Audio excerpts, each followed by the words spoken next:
Beni UK-based man is going to jail because of his wife. So his name is Osas, and Osas is a pharmacist that is based in the UK. So he went back home to Benin to marry his longtime lover. Her name is Fumi. They've been dating before he traveled out. So he married her and they went to the UK. They were doing fine. They were making money. He is doing okay for himself in the UK. So the wife suggested that they build a Airbnb, like a hotel, so that they can be generating more income from Nigeria. So he said okay. So they got a land and then they started building. So it got to a point where his wife was telling him about her brothers coming to the UK, but his own family, they are still in Nigeria. He has brothers that are graduates, he has people. But then she suggested that he brings her own brothers to the UK, two of her brothers, and he said okay, since we are doing this Airbnb project, let's pause their coming to the UK first. After the project, we're going to bring them to the UK. That was what they agreed on. So it got to the time where they need to roof the Airbnb and do the finishing. The wife suggested that they collect a loan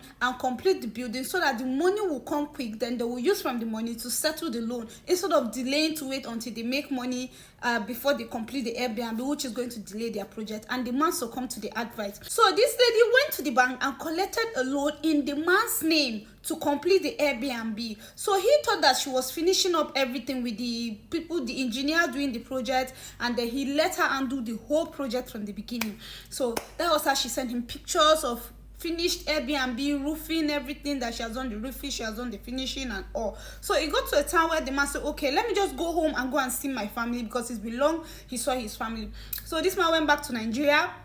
And then he went to visit his in-laws, which is the wife's parents. And then his mother-in-law, the wife's mom, was telling him, oh, my son, thank you so much for the help. Thank you for all you've been doing for us. Thank you for taking my children to the UK. The man was like, but he just like, let me go with the flow, making no sound embarrassing. So after all this, he wanted to go and check the Airbnb they were building here in Nigeria. And then the wife called him from the UK and was like, oh, my husband, I want to explain something to you. I want to let you know something. I'm so sorry. That was how she started explaining that she did not complete the project. She took the money that they were supposed to use to complete the Airbnb to sponsor her two brothers to the UK. But then, before the brothers will arrive UK, 3 days before they arrived, she told this man that her brothers have gotten jobs in the UK, the two brothers, and that they were coming 3 days before they got to the UK. Then when they came, they were living in a 4-bedroom apartment because the man is well-to-do. So he told her that they can stay in their own apartment. They have just 2 children. So he gave them 1 room for her 2 brothers to be living. Now, he's just getting to know that time she told him that 3 of her brothers were coming, that they've gotten job. It's the money they were supposed to use to roof the Airbnb she used in processing and sponsoring their coming to the UK. All those while she was using agents to process their coming, the man didn't know, she didn't tell him. And the man was so angry. That was how the man flew back to the UK. So he told her that before he gets to the UK, to the house in UK, he doesn't want to see her brothers in that house again. That was how the brothers left. He got home. So when he got home, he saw her and he was now confronting her about the issue. No rumors. This lady doesn't feel a thing. That's why he got angry. And he said shaking her, shaking her. He was just angry, you know, expressing himself. That's how this woman started screaming by mistake. I don't know how he carried push her. She now has small injury here. That's how the neighbors heard the loud noise and called the police.